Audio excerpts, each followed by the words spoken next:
Hello students, मैं we D पारा sir. आज की क्लास में आप सभी का स्वागत है। आज हम चर्चा करेंगे महासभा की कार्य एवं शक्तियाँ। देखो विद्यार्थियों, इससे पूर्व की ऑनलाइन क्लास में हमने चर्चा की थी महासभा की संरचना क्या है, महासभा का संगठन क्या है, महासभा का गठन किस प्रकार होता है, इसके सदस्य, इसकी वोटिंग प्रक्रिया, सदस्यता, निष्कासन इत्यादि विभिन्न मुद्दों पर हमने चर्चा की। और आज की क्लास में हम ये देखेंगे कि महासभा संयुक्त राष्ट्र संघ का जो अंग है उसके प्रमुख कार्य क्या हैं, अर्थात उसकी शक्तियाँ क्या हैं। महासभा संयुक्त राष्ट्र संघ एवं संपूर्ण विश्व के लिए क्या कार्य करती है। तो पहला कार्य है इसका विचार विमर्श संबंधी कार्य। महासभा तमाम वैश्विक एवं समसामयिक मुद्दों पर विमर्श का कार्य करती है। सुरक्षा परिषद के अंतर्गत विचाराधीन विषयों पर महासभा वाद विवाद कर सकती है, किंतु जब तक परिषद महासभा के निर्णय की मांग न करे तब तक महासभा निर्णय नहीं करती। लेकिन शांति के लिए एकता प्रस्ताव पास होने से सुरक्षा परिषद के संदर्भ में महासभा के कार्यों में वृद्धि हुई है। देखो साथियों, सुरक्षा परिषद की शक्तियाँ महासभा से निश्चित रूप से ज़्यादा हैं, तकनीकी रूप से ज़्यादा हैं। तो महासभा तमाम मुद्दों पर विचार विमर्श करती है, चर्चा करती है जो वैश्विक एवं समसामयिक होते हैं। पूरे मानवता के हितों को प्रभावित करने वाले मुद्दों पर महासभा चर्चा करती है, लेकिन तब तक ऐसे इशू पर वोटिंग नहीं की जाती जब तक परिषद ऐसा आह्वान नहीं करे, परिषद महासभा से कहे नहीं कि ऐसा निर्णय किया जाना है। लेकिन शांति के लिए एकता प्रस्ताव पास हुआ था, उसके बाद से महासभा की शक्तियों में सुरक्षा परिषद की तुलना में थोड़ी सी वृद्धि हुई है। उसमें जो सुरक्षा परिषद को एकाधिकार वाली स्थिति थी, तो ऐसी स्थिति को खत्म किया गया है इस प्रस्ताव के द्वारा। दूसरा बिंदु है शांति के लिए एकता प्रस्ताव। महासभा द्वारा 3 नवंबर 1950 में पारित शांति के लिए एकता प्रस्ताव के अनुसार महासभा किसी ऐसे मुद्दे जिससे अंतर्राष्ट्रीय शांति और सुरक्षा को खतरा हो एवं वह खतरा आक्रमण का कारण बन सकता हो और जिस पर सुरक्षा परिषद के स्थायी सदस्यों में मतैक्य नहीं बन पा रहा हो, पर विचार कर सामूहिक कार्रवाई का सुझाव दे सकती है। इस प्रकार शांति रक्षक के संबंध में सुरक्षा परिषद के उत्तरदायित्व को महासभा अनुपूरकता प्रदान करती है। तो देखो विद्यार्थियों, ऐसी स्थिति शीत युद्ध के टाइम पे हमने देखी। शीत युद्ध का समय चल रहा था। उस समय 1950 में कोरिया ने साम्यवादी चीन के हस्तक्षेप को रोका। 1951 में उसने चीन के खिलाफ सामूहिक आर्थिक प्रतिबंध लगाने की सिफारिश की। 1956 में मध्य पूर्व के संकट में शांति स्थापित की।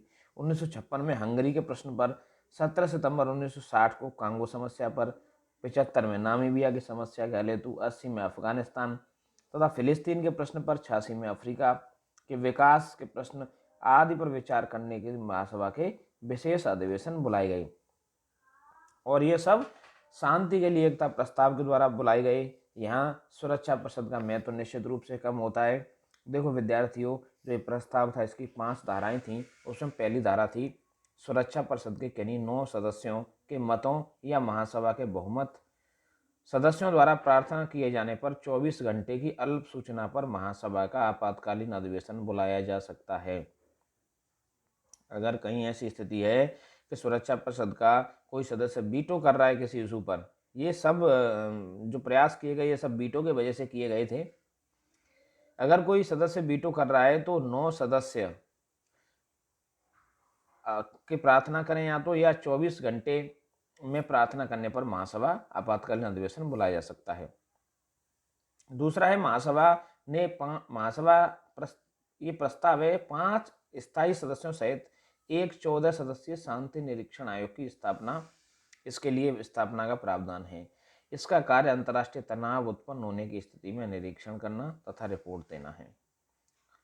अगला है इस प्रस्ताव में एक 14 सदस्यीय सामूहिक समिति की स्थापना की गई है। इसका संबंध अंतर्राष्ट्रीय शांति तथा सुरक्षा को सुदृढ़ करने वाले उपाय का अध्ययन करना है। इस प्रस्ताव में यह भी सिफारिश की गई है कि वे संयुक्त राष्ट्र के उद्देश्यों के लिए सदस्य अपनी राष्ट्रीय सशस्त्र सेनाओं की टुकड़ियों को प्रशिक्षित, संगठित एवं सुसज्जित करें। अंतिम प्रस्ताव में है, सदस्य राष्ट्रों से यह सिफारिश की गई है कि वे संयुक्त राष्ट्र संघ के प्रति अपनी निष्ठा दोहराएं। इसमें आर्थिक स्थिरता और सामाजिक प्रगति के लिए आग्रह भी किया गया है।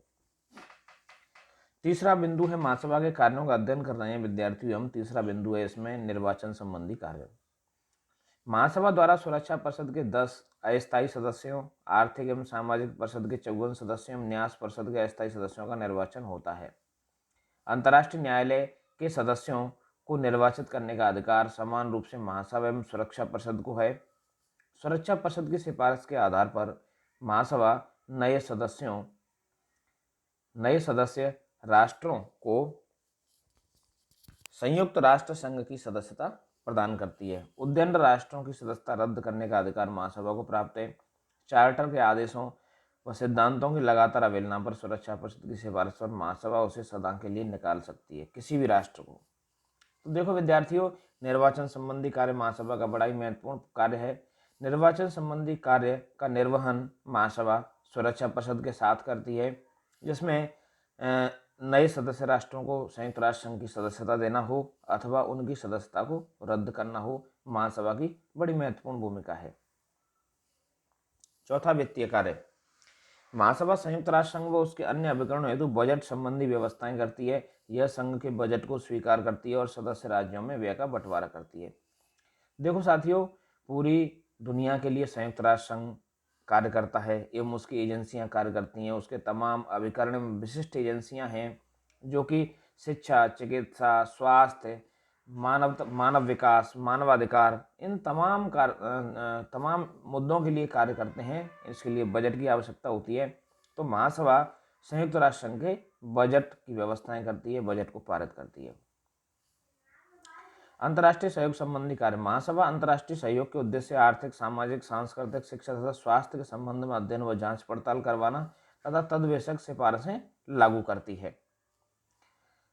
अगला है निरीक्षणात्मक एवं जांच संबंधी कार्य। महासभा सुरक्षा परिषद एवं संयुक्त राष्ट्र संघ के अन्य अंगों से वार्षिक और विशिष्ट प्रतिवेदन प्राप्त करती है, उन पर विमर्श करती है। न्यास व्यवस्था संबंधी कुछ कार्य भी महासभा संपादित करती है। अन्य कार्यों में है, प्रत्येक व्यक्ति को बिना जाति, धर्म व लिंग व भाषा के मानवाधिकार तथा मौलिक स्वतंत्रताओं का उपयोग करने में सहायता देना भी महासभा का कार्य है। निष्कर्षतः कहा जा सकता है कि महासभा सुरक्षा परिषद के साथ मिलकर संयुक्त राष्ट्र संघ के कामकाज में सर्वप्रमुख भूमिका दिखाई देती है। हालांकि महासभा के निर्णयों का सरकारों के लिए कोई कानूनी बंधन नहीं है, तथापि वे विश्व लोकमत के वजन के साथ ही विश्व समुदाय के नैतिक अधिकार से संपन्न होते हैं। तो देखो साथियों, हमने आज की इस क्लास में अध्ययन किया महासभा के कार्य एवं शक्तियों का। हमने ये पाया कि महासभा के पास जो कार्य, शक्तियाँ एवं अधिकार हैं, महासभा जो भी आदेश जारी करती है, उन आदेशों का विधिक महत्व कम होता है और उनका एक तरह से नैतिक महत्व ज़्यादा होता है, क्योंकि महासभा पूरी दुनिया का सबसे बड़ा निकाय है। ये कह सकते हैं कि महासभा पूरी दुनिया की संसद है, और पूरी दुनिया की संसद अगर किसी इशू पर चर्चा करती है, कोई निर्णय करती है, तो निश्चित रूप से विश्व लोकमत की उपेक्षा किया जाना आज कठिन नहीं है। इसीलिए इसका कोई भी निर्णय बड़ा ही महत्वपूर्ण होता है। धन्यवाद।